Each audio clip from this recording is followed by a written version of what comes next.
agama Yahudi itu berpatokan pada dua sumber utama.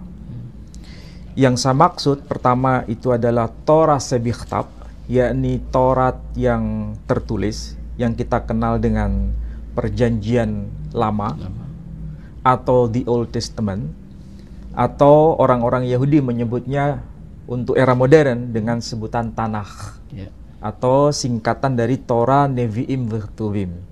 Itu yang dimaksud sebagai Torah Sebikhtab, Taurat yang tertulis. Yang kedua, ada yang disebut sebagai Torah Sebe'alpeh.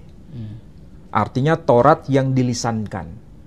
Jadi cara periwayatannya itu melalui jalur lisan. Yang pada akhirnya juga itu ditulis.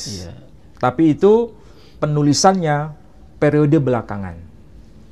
Dua pilar utama dalam tradisi Yahudi itu sebetulnya ada kemiripan, bahkan kesejajaran dengan tradisi Islam. Tradisi Islam itu juga merujuk pada dua pilar utama.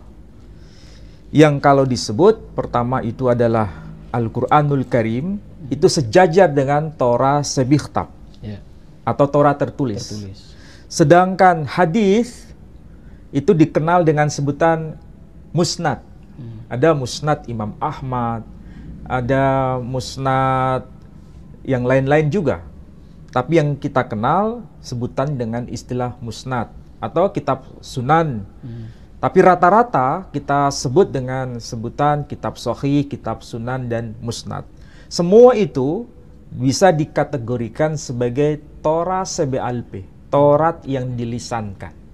Meskipun akhirnya juga ditulis ya. Yang pada akhirnya juga ditulis. Jadi secara tradisi antara Islam dengan Yahudi itu ada kedekatan, pola pendokumentasian. Ya, ini bicara mengenai pola pendokumentasian. Itu ada kesejajaran. Sehingga dengan bahasa sederhana supaya mudah diingat oleh saudara-saudara kita yang belajar mengenai perbandingan agama.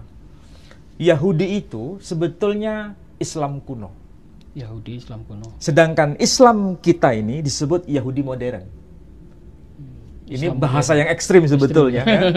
Mungkin banyak orang sulit untuk menerima ini. Tidak mau disamakan. Tidak mau disamakan begitu. Tapi saya menggunakan istilah ini supaya mudah dipahami bahwa pola pendokumentasian di antara dua agama yang ada di Timur Tengah ini banyak kedekatan.